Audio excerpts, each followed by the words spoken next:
నా పేరు ఆది. నాగర్ కర్నూలు జిల్లా తిమ్మాజిపేట మండలం బావాజీపల్లి గ్రామం అనే గ్రామానికి చెందిన పొలం తీసుకొని నేను లీజుకి తీసుకొని ఇక్కడ 30 ఎకరాలు దానిమ్మ తోట పెట్టి వ్యవసాయం చేస్తున్నాను. నాకు గత 7 సంవత్సరాలుగా దానిమ్మల అనుభవం ఉంది.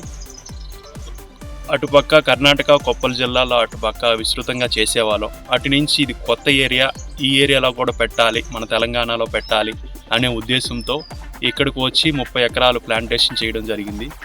దానిలో నాకు కూడా కాస్త ఇంట్రెస్ట్ ఎక్కువ అవుతుంది. నేను MBA చేసినప్పటికీ ఉద్యోగరీత్యా ఎక్కడికి వెళ్ళకోకుండా నేను కూడా హార్టికల్చర్ చేయాలి, దీని మీదే ఇన్నోవేటివ్గా చేయాలి, మనకు ఎడ్యుకేషన్ ఉంది కాబట్టి చదువుకుంటూ ఇంకా ఎక్కువగా ఇన్నోవేటివ్గా చేయాలనే కార్యక్రమాలు చేపడుతూ ఉన్నాము.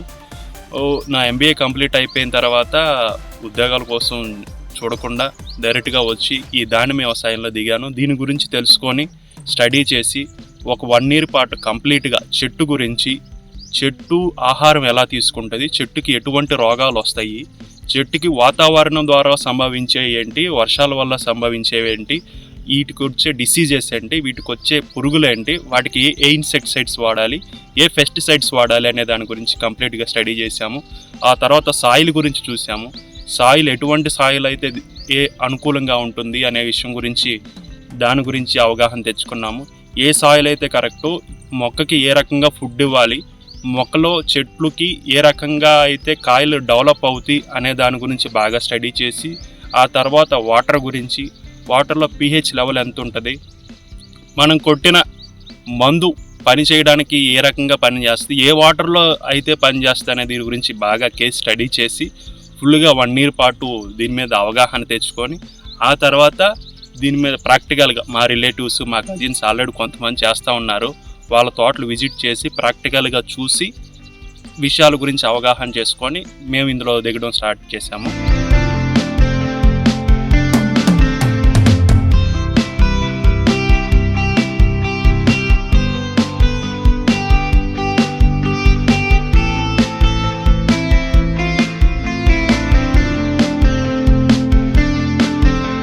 కర్ణాటకలో ఎక్కువ మాకు ఫార్మ్స్ ఉన్నాయి. అక్కడే మొత్తం ప్రారంభం జరిగింది వ్యవసాయానికి. అక్కడ చేస్తూ ఉండగానే ఈ ఏరియాలో అటు చుట్టుపక్కల అందరూ చిన్న రైతు కాడి నుంచి పెద్ద రైతు వరకు ఎకరం, 2 ఎకరాలు, 5 ఎకరాలు, 100 ఎకరాల వరకు పెట్టే రైతులు మొత్తం అలాగే ఉన్నారు. సో ఆ ఏరియా కాకుండా కొత్త ఏరియాలోకి రావాలి, కొత్త ఏరియాలో అయితే క్లైమేట్ పొల్యూట్ కాకుండా ఉంటుంది, క్లైమేట్లో డిసీజ్ ఉండకుండా ఉంటుంది అని చెప్పేసి ఈ ఏరియాకి రావడం జరిగింది. ఈ ఏరియా క్లైమేట్ బాగానే ఉంది, చుట్టుపక్కల ఎక్కడ హార్టికల్చర్ లేదు, దానిమ్మ తోటలు కానీ ద్రాక్ష తోటలు కానీ ఇటువంటి ఏమీ లేదు, చుట్టుపక్కల అందరూ పత్తి, వరి ఇవే వేస్తున్నారు. సో ఇటువంటి వాతావరణంలో అయితే డిసీజెస్ తక్కువ వస్తాయి అని చెప్పేసి ఇక్కడ ప్లాంటేషన్ చేసి ఇక్కడ వ్యవసాయం చేయడం మొదలుపెట్టాము. ఇవి కూడా మొక్కలు తెచ్చినప్పటికీ 40 rupees అలా పడుతుంది. 2 years తర్వాత మనకి క్రాప్ వస్తుంది. 1.5 yearకి మనకు వస్తుంది, కానీ అది ప్రయోజనాత్మకంగా ఉండదు, తక్కువ ఈల్డింగ్ వస్తుంది, ప్లస్ చెట్టుకు కూడా వీక్ అయిపోతుంది. అదే 2 సంవత్సరాల తర్వాత కనుక మనకి పంట వదులుకున్నట్టయితే మంచి దిగుబడి రావడంతో పాటు చెట్టు కూడా హెల్తీగా ఉంటుంది. అందుకని 2 years తర్వాత మేము క్రాప్ వదిలాము, మంచి పంట వచ్చింది. ఖర్చు కూడా ఎకరానికి 2 లక్షల రూపాయల వరకు వస్తుంది. ఒకవేళ అంతా బాగుంటే 1 నుంచి 2 లక్షల వరకు ఎకరానికి మిగిలే అవకాశం ఉంటుంది. అయితే కొంతమంది ఎకరానికి 650 మొక్కలు పెట్టుకుంటారు, కొంతమంది 500 మొక్కలు పెట్టుకుంటారు, కొంతమంది 450 మొక్కలు పెట్టుకుంటారు. ఆ పెట్టుకున్న మొక్కల సంఖ్యను బట్టి పెట్టిన ఇన్వెస్ట్మెంట్ డిపెండ్ అయి ఉంటుంది. ఎన్ని మొక్కలు ఉంటే అంత ఖర్చు ఎక్కువ ఉంటుంది, మొక్కలు తక్కువ ఉంటే ఖర్చు తక్కువగా ఉంటుంది, ఈల్డింగ్ కూడా సేమ్ అదే విధంగా ఉంటుంది.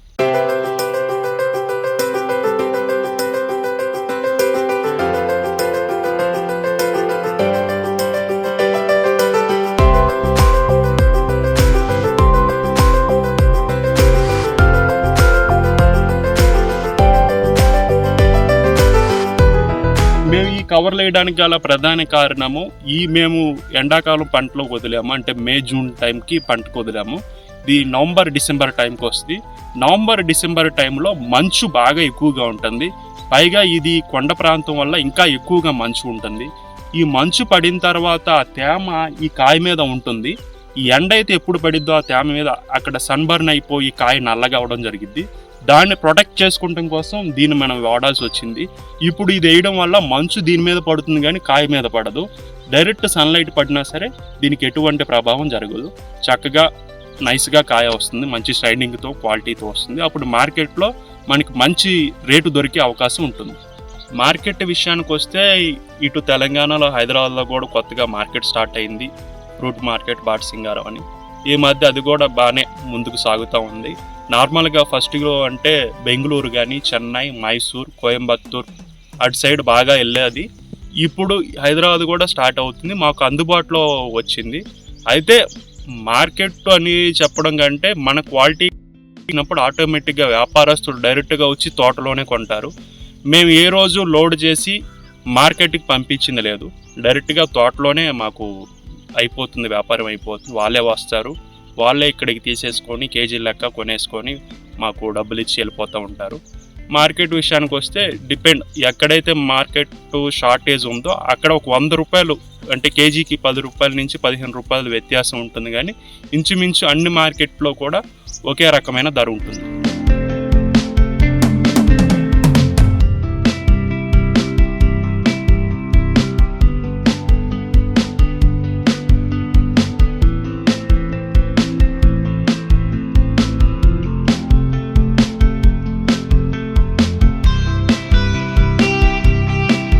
డాక్టర్ రవిశంకర్, కృషి విజ్ఞాన కేంద్రపాలెం, ఎస్ఎంఎస్ హార్టికల్చర్. పోమోగ్రానైట్ పంట అనేది తెలంగాణ అన్ని జిల్లాల్లో పండించుకోవడానికి అవకాశం ఉన్నది. మనకు పోమోగ్రానైట్ పంట అనేది నాటిన 18 నెలల నుంచి పూతకు వస్తుంది. పోమోగ్రానైట్ నాటుకోవడానికి అనువైన నీళ్ళు తీసుకున్నట్లయితే గరప నేలలు, లోతుగా ఉండి చౌడు లేకుండా నీటి వసతి ఉండి ఈ నీరు నిలవనటువంటి ఎర్ర నేలలు, ఇసుక నేలలు, తర్వాత ఒండ్రు నేలలు అనుకూలము. సో మనకు పోమోగ్రానైట్ సాగు చేసుకోవడానికి నీటి వసతి ఖచ్చితంగా అవసరం ఉంటుంది. ఇది మనకు తక్కువ నీటితో కూడా పండే అవకాశం ఉంటుంది. ఎందుకంటే మనకు ఈ వర్షాకాలంలో నీటి ఇవ్వాల్సిన అవసరం ఉండదు.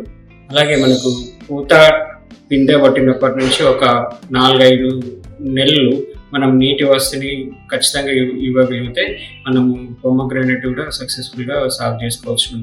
సో పోమోగ్రానైట్ సాగు చేసుకోవడానికి రైతులు భగవా అనే వెరైటీని ఎక్కువ విస్తీర్ణంలో సాగు చేస్తారు. ఇది కాయ నిల్వ ఉండడమే కాకుండా తీపి మరియు గింజల రంగు కూడా బాగుంటుంది. సో ఈ భగవా అనే రకాన్ని మనము అంటు మొక్కల ద్వారా కానీ, లేదంటే రూట్ కటింగ్స్ కానీ, బడ్డింగ్ చేసినటువంటి మొక్కలు కానీ, టిష్యూ కల్చర్ మొక్కలు కానీ, ఈ సర్టిఫైడ్ చేసిన నర్సరీ నుంచి మనము ఈ మొక్కలను సేకరించుకోవాలి. నాటుకునేటప్పుడు రైతులు అల్ట్రా హై డెన్సిటీ పద్ధతిలో కాకుండా 2 వరుసల మధ్యలో 4.5 మీటర్లు, మొక్కల మధ్యలో 4.5 మీటర్లు ఉండే విధంగా నాటుకున్నట్లయితే మనకు చెట్లు దూరంగా ఉండి ఈ బ్యాక్టీరియా ఆకుమచ్చ తెగులు నియంత్రించుకోవడానికి అవకాశం ఉంటుంది.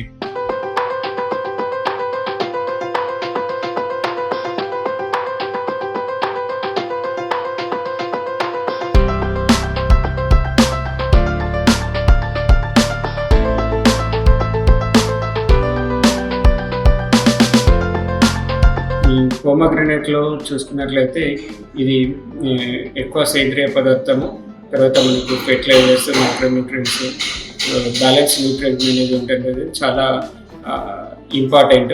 సో రైతు సోదరులు డ్రిప్ అండ్ ఫెర్టిగేషన్ సిస్టమ్ ఏర్పాటు చేసుకొని ఈ పోమోగ్రానైట్ని సాగు చేసుకోవాలి. సాధారణంగా మనకు పోమోగ్రానైట్ అనేది ఈ 3 సీజన్స్ కూడా ఫ్లవరింగ్ వస్తుంది. సో కానీ మనకు ఎప్పుడైతే వస్తే బహార్ అంటే మనకు చలికాలం వచ్చే పంట నాణ్యంగా ఉంటుంది.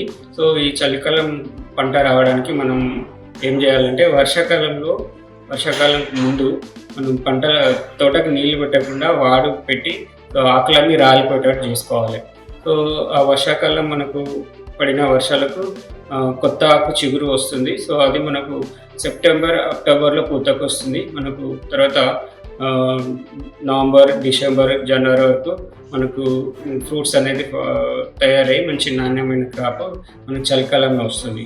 అలా కాకుండా మనము ఒకవేళ మే జూన్లో అంటే మిరిక్ బహార్ అంటాము, మే జూన్లో కనుక మనం పూతకు వదిలినట్లయితే ఎక్కువ వర్షాలకు గురవుతుంది.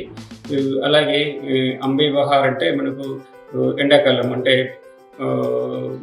ఆటమ్ సీజన్లో అంటే జనవరి ఫిబ్రవరిలో మనకు పూత వదిలినట్లయితే ఇది ఎక్కువ ఎండకు గురవుతుంది. అంటే మార్చ్ ఏప్రిల్ మే ఫ్రూటింగ్ ఉంటుంది కాబట్టి ఆ టైంలో మనకు నీటి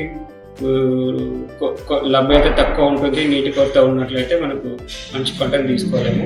సో కాబట్టి శీతాకాలం పంట మనకు నాణ్యంగా ఉంటుంది, ఎక్కువ దిగుబడి ఇచ్చే అవకాశం ఉంటుంది.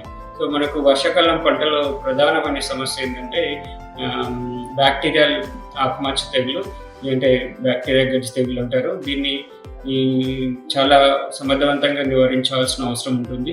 అలాగే ఆంత్రక్నోస్ మచ్చ తెగులు, ఇది కూడా ఆకుల మీద కాయల మీద గజ్జి మచ్చలు ఏర్పడి ఈ ఎక్కువ పంట నష్టాన్ని గురి చేస్తుంది. సో వీటిని మనం నివారించుకోవడానికి ఈ సమగ్ర యాజమాన్య పద్ధతులు చేపట్టడం చేయాలి.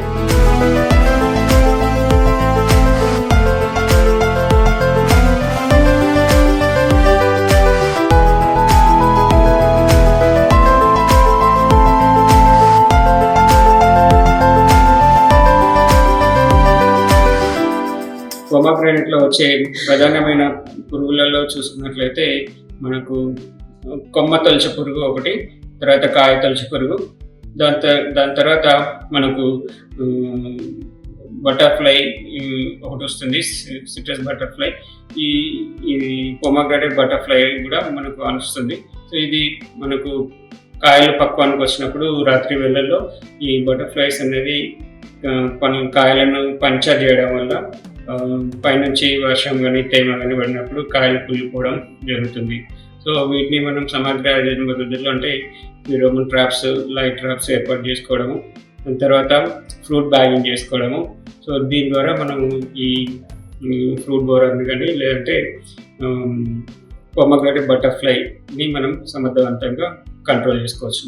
ఇంకా తెగుళ్ళ విషయానికి వచ్చినట్లయితే వర్షాకాలంలో క్రమం తప్పకుండా వారం 10 రోజులకు ఒకసారి ఈ తెగుళ్ళ మందు మరియు బ్యాక్టీరియా నాశిని మందులను కలిపి పిచికారీ చేసుకోవాల్సిన అవసరం ఉంటుంది. దీనికి కపరాక్సి క్లోరైడ్ 2.5 గ్రాములు, స్ట్రెప్టోమైసిన్ అనేది 0.5 గ్రాముల చొప్పున కలిపి పిచికారీ చేసుకోవాలి. ఈ తెగుళ్ళ మందుని మార్చి ఈ స్ట్రెప్టోమైసిన్తో కానీ బ్రోనోపాల్తో కానీ ఏదైనా ఒక బ్యాక్టీరియాకి సంబంధించిన మందులను మార్చి పిచికారీ చేసుకోవాల్సిన అవసరం ఉంటుంది.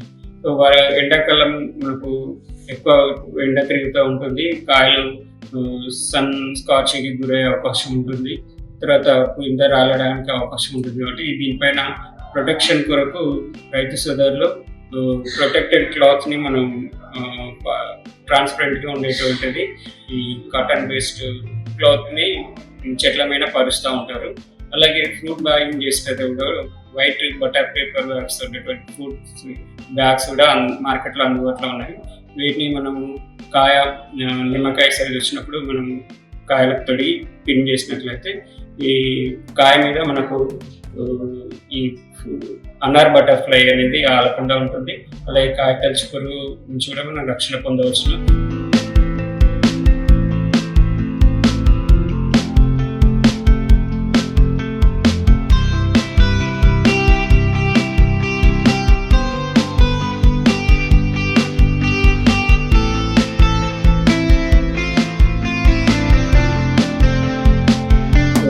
మనకు రైతు సోదరులకు ఈ అంటే రైనీ సీజన్ క్రాప్ తీసుకోవడం కానీ వేసవి సీజన్ క్రాప్ తీసుకోవడం కానీ కొంచెం కష్టంగా ఉంటుంది.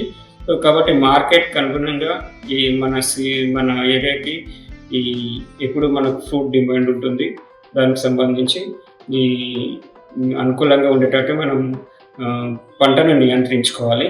తర్వాత మనకు ఫెర్టిగేషన్ పద్ధతిలో డ్రిప్ ద్వారా ఎరువులను అందించడం వల్ల మనకు లేబర్ ఖర్చు తగ్గడమే కాకుండా పంట నాణ్యత పెరుగుతుంది. నీటిని మనం వృధా చేయకుండా సమర్థవంతంగా వినియోగించుకోవచ్చు. సో మనకు మొదటి 2-3 సంవత్సరాల వరకు కూడా సేంద్రియ ఎరువులను మొక్క పాదులలో ఎక్కువ వేసినట్లయితే పాదుల్లో అంటే వేరు వ్యవస్థ దగ్గర మనకు ఉపయోగపడేటువంటి శిలీంధ్రాలు, బ్యాక్టీరియా బాగా వృద్ధి చెంది చెట్టు ఆరోగ్యంగా పెరుగుతుంది. సో అలాగే మనకు ఈ బ్యాక్టీరియా మచ్చ తెగుల్ని సేంద్రియ పద్ధతుల్లో నియంత్రించుకోవడానికి సూడోమోనాస్ ఫ్లోరిసెన్స్ అనే శిలీంద్రనాశిని కూడా మనం పైపాటుగా పిచికారీ చేసుకోవచ్చు. సో రైతు సోదరులు అన్ని రకాల మినరల్ యాజన పద్ధతులను తెలుసుకొని మెలకువలను పాటించినట్లయితే ఈ దానిమ్మ పంట మనకు రెండవ సంవత్సరం నుంచి మనం క్రాప్ తీసుకోవచ్చు. సో రెండవ సంవత్సరం నుంచి దాదాపుగా 15 సంవత్సరాల వరకు కూడా మనము ప్రతి సంవత్సరం పంటను తీసుకునే అవకాశం ఉంటుంది. సో చెట్టు సైజు ఏజ్ పెరిగే కొద్దీ మనకు కాయ దిగుబడి కూడా పెరుగుతుంది. సో దాదాపుగా ఎకరానికి 8 నుంచి 10 టన్నుల వరకు శీతాకాలం పంట మనం తీసుకోవచ్చును. సో ఈ విధంగా చేసుకున్నట్లయితే రైతులకు మంచి లాభాలు పొందవచ్చు.